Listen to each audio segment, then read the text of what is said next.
Перадатчик энергии, які называется прызма часу, разорвала на 10 кавалкаў. Па ўсёй краіне у людзей узнікаюць праблемы з памяццю. Вы у месцы паміж часам. Ваш дядька парушыў сувязь часоў. Ёсць толькі адзін спосаб выратаваць зямлю ад гэтай катастрофы. Для гэтага трэба сабраць разам усе часткі прызмы часу.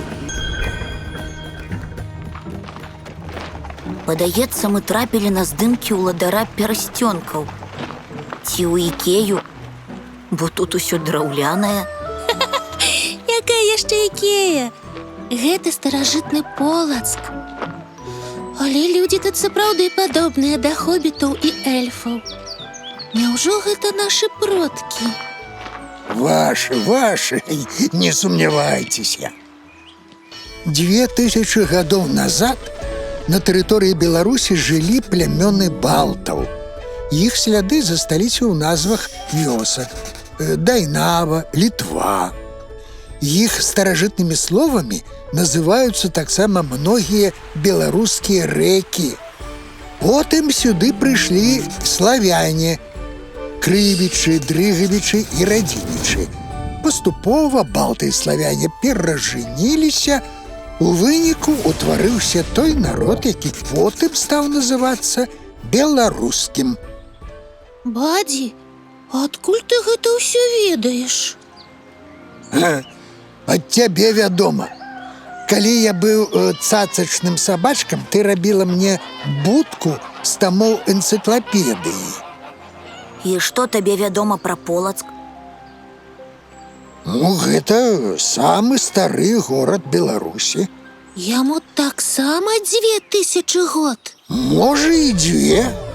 Але ўпершыню Полацк узгадваецца ў 862 годзе.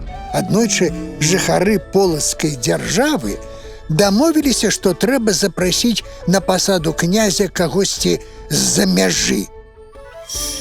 І вось са Скандынавіі, адтуль, дзе цяпер Нарвегія, Швецыя, у Полацк прыехаў Рагвалод.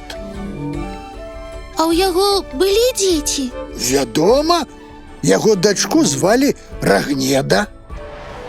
Вось так мог выглядаць Рагвалод, першы вядомы нам кіраўнік беларускай дзяржавы, полацкага княства.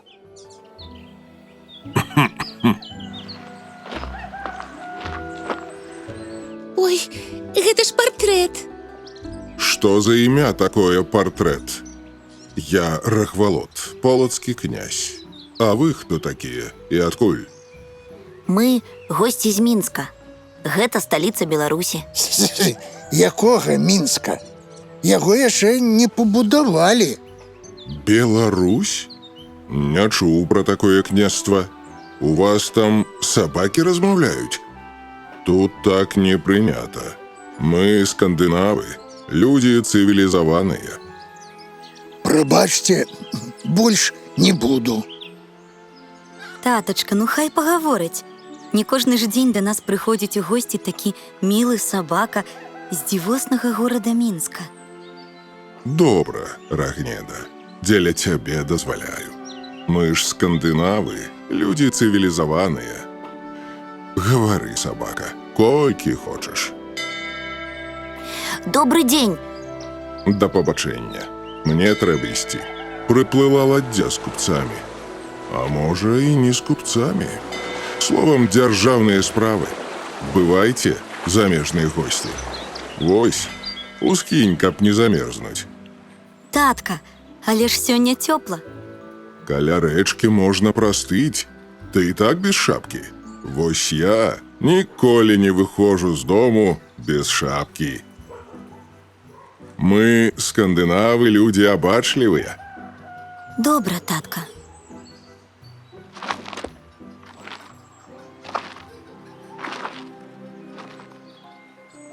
Хадзім да рэчкі, назбіраем кветак. Клас, я так люблю кветкі. Шаноўная Рагнеда, а вы не бачылі выпадкам дзе-небудзь грань прызмы часу? Не, герань тут не расце.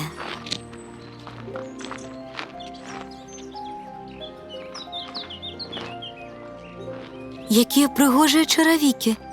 По-нашаму яны называюцца красоўкі. У нас усе такія носяць. Красоўкі. Гэта ад слова красавацца? Ну, не зусім так. Хаця многа хто любіць пакрасавацца ў красоўках.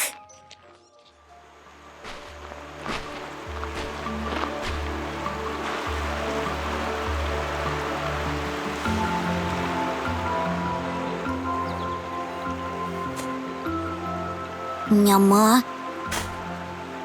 Няма. Пакуль кожны заняты сваёй справай, раскажу крыху пра Рагнеду. Рагнеда – дачка князя Рагвалода. Калі яна вырасла, супраць сваёй волі стала жонкай кіеўскага князя Уладзіміра Святаславіча. У іх нарадзіўся сын Ізяслаў. Праз нейкі час князь Уладзімір выслаў жонку і сына назад у Полацкае княства. Там для іх у 985 годзе пабудавалі горад Ізяслаў. Цяпер гэта Заслаўе, што пад Мінскам. А ад Ізяслава пачаўся род полацкіх князёў.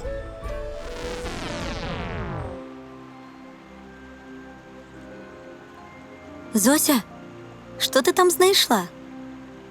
Гэта сапанарыя. Яшчэ яе называюць мыльнік, бо гэтая расліна добра пеніцца і можа ўжывацца замест мыла. А што такое мыла? Гэта... доўга тлумачыць. І тут няма.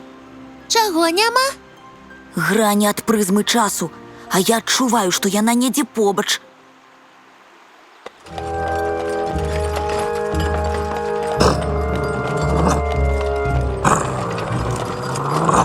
Бадзі, ты чаго? Так рабіць непрыгожа. Добры дзень. Глядзіце, сябручкі рабаўнічкі, як нам пашанцавала. Гэта ж князева дачка. А на ёй залатыя бранзалеты, завушніцы, каштоўныя пацеркі. Цяпер гэта ўсё наша. Хапай яе! Цягні! Прызма часу.